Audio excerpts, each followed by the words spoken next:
Olá, tudo bem com você? Quero te lembrar que se você está aqui, não é por acaso. Deus separou esse momento porque Ele tem uma palavra especial para falar com você. O texto para o nosso estudo hoje é Apocalipse capítulo 2, versículos 18 e 19, que fala da quarta igreja do Apocalipse, que é a igreja de Tiatira. O texto diz o seguinte: Ao anjo da igreja em Tiatira, escreve: Essas coisas diz o Filho de Deus, que tem os olhos como chama de fogo e os pés semelhantes ao bronze polido. A igreja de Tiatira ficava a 50 quilômetros ao sudeste da igreja de Pérgamo. Ela pode representar a apostasia da igreja durante a Idade Média. Foi uma época onde as pessoas não tinham acesso à Bíblia, e então o clero era quem ditava as regras, era quem dizia o que era verdade, e as pessoas seguiam a tradição, os dogmas, e muitos não tinham conhecimento da palavra de Deus. O verso 18 vai fazer uma descrição de Jesus e vai dizer que ele é aquele que tem os olhos como uma chama de fogo e os pés como que de bronze polido. É interessante que nos evangelhos a gente vê um Jesus que veio aqui nessa terra como um homem, um ser limitado, ele veio como um bebê. O livro de Filipenses vai dizer que Jesus se fez menor que os anjos em glória. Porém, no Apocalipse, Jesus não é visto somente como um cordeiro, um ser frágil, mas como um leão que vem para vencer. E aqui Jesus é apresentado em sua glória, os olhos de fogo, os pés como que de bronze polido. Logo em seguida, no verso seguinte, é feita uma descrição da igreja de Tiatira. Fala assim: Conheço as tuas obras, o teu amor, a tua fé, o teu serviço, a tua perseverança e as tuas últimas obras, mais numerosas do que a primeira. Então veja que essa igreja possuía qualidades. Ela tinha mantido o seu amor, a sua fé, a sua perseverança, e ela também estava aumentando as suas boas obras. Porém, há reprovação também para essa igreja.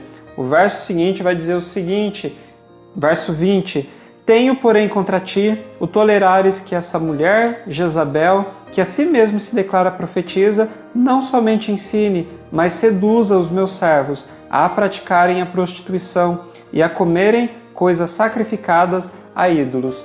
Então, o problema da igreja de Tiatira era que eles toleravam essa mulher, Jezabel. Vocês vão se lembrar que Jezabel é uma figura do Antigo Testamento, aquela mesma que perseguiu Elias, e uma mulher terrível, praticou muito mal. Aqui ela é apresentada como um falso profeta, ou seja, alguém que se passa por religioso, mas ensina coisas erradas e conduz as pessoas à prostituição, ou seja, ao paganismo, à idolatria. Muitos vão enxergar essa figura de Jezabel como um poder religioso que dominou durante toda essa época.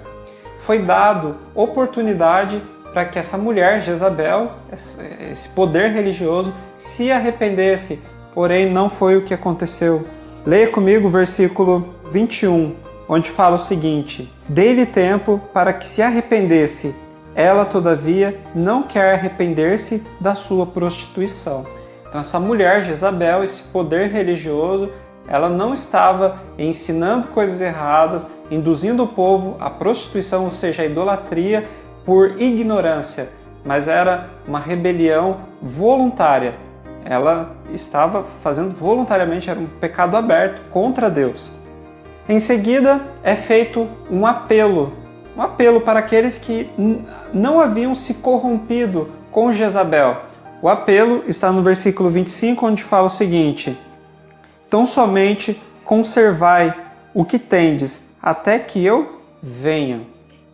A mensagem de Deus para esse povo era: não se contamine com os ensinos de Jezabel, mas conserva pura a sua fé. Não ceda à pressão. E logo em seguida é feita uma promessa maravilhosa, onde fala o seguinte, versículo 26 e 27.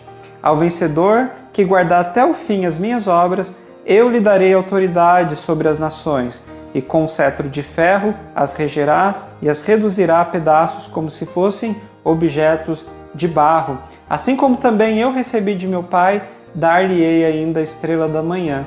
Quem tem ouvidos ouça o que o Espírito diz às igrejas. Jesus promete dar autoridade para os seus filhos, para os vencedores, para que eles julguem as nações. Em Apocalipse capítulo 20, versículo 4, nós vemos os salvos dos vencedores se assentando em tronos para julgar. Então veja, Jezabel, ela é aquela que julga, é aquela que persegue, é aquela que oprime, porém os dias de Jezabel estão contados aqui, é o que a gente vê.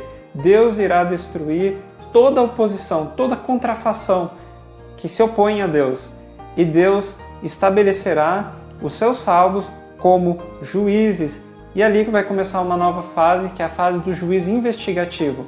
Esses salvos, eles poderão se assentar em tronos, os livros serão abertos, os livros dos registros que estão nos céus, e essas pessoas poderão analisar a forma como Deus julgou cada pessoa. E todos reconhecerão que Deus é justo. Ah, querido, eu quero fazer parte desses, que irão abrir esses livros e julgar junto com Deus. É seu desejo também? Então quero orar com você. Feche seus olhos. Querido Pai, obrigado porque o Senhor, em seu infinito amor, nunca desistiu de nós. Enviou Jesus para morrer numa cruz e ele veio a esse mundo como um cordeiro, mas ele também irá voltar como um leão, como um ser glorioso, para trazer justiça, para purificar essa terra e nos dar a salvação e a vida eterna. Nos ajuda a nos prepararmos para esse glorioso dia. Em nome de Jesus. Amém.